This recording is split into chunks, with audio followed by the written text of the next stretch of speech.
you know, there's a lot of talk about education reform and how do we make things better and people, you know, failing schools and all this. But really what we know, the schools that are struggling are in the communities that are struggling.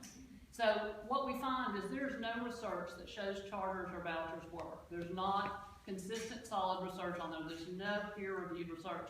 There is solid research on community schools. They've been around for a long time. And when you take that program, you take a really good one and implement it the way it's written. The initial program Dr. Cronick started here was written by University of Pennsylvania. And what you do is you have a strong anchor that's a business. It could be a hospital or a university or something like that. And we've always, in Knox County for a long time, we've had Adopt a School where I remember when I was at South Doyle, I worked with the folks at TVA. They released their employees at 3:30. They came out and tutored some of our kids in math and science. That was great. That's a great way to partner with your community. But this takes it really a step further.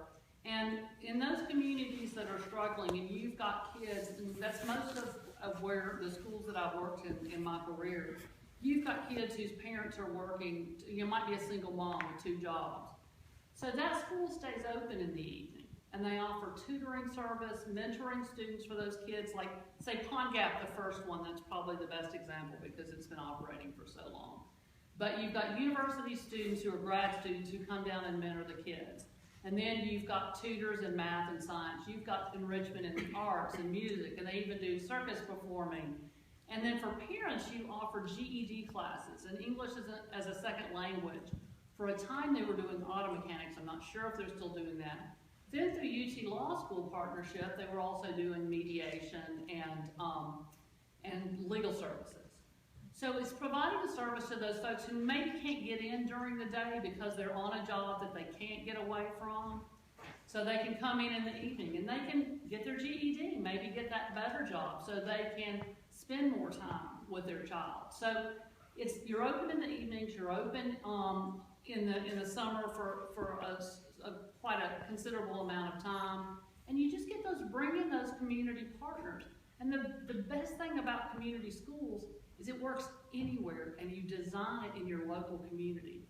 Like if you're a rural community, perhaps you don't have a dentist really close by, or you can put a nurse practitioner in a school. You can put a dentist in a school. Whatever that particular community needs, they get to design it. Rural, urban, suburban, it doesn't matter. You design that. It's a framework that helps you set up. There's some basic things you need to have, but you use that framework to decide what works in your community. And what you find out is you increase test scores, you increase attendance, you decrease discipline referrals, you decrease tardies. And one interesting thing that we're finding out in that community between the hours of 4 to 8, when a whole lot of vandalism typically happens in a community, you see a drop in that. Other residual things you don't think about. The older siblings, you know, they may come down to play in the gym. They came down for a meal.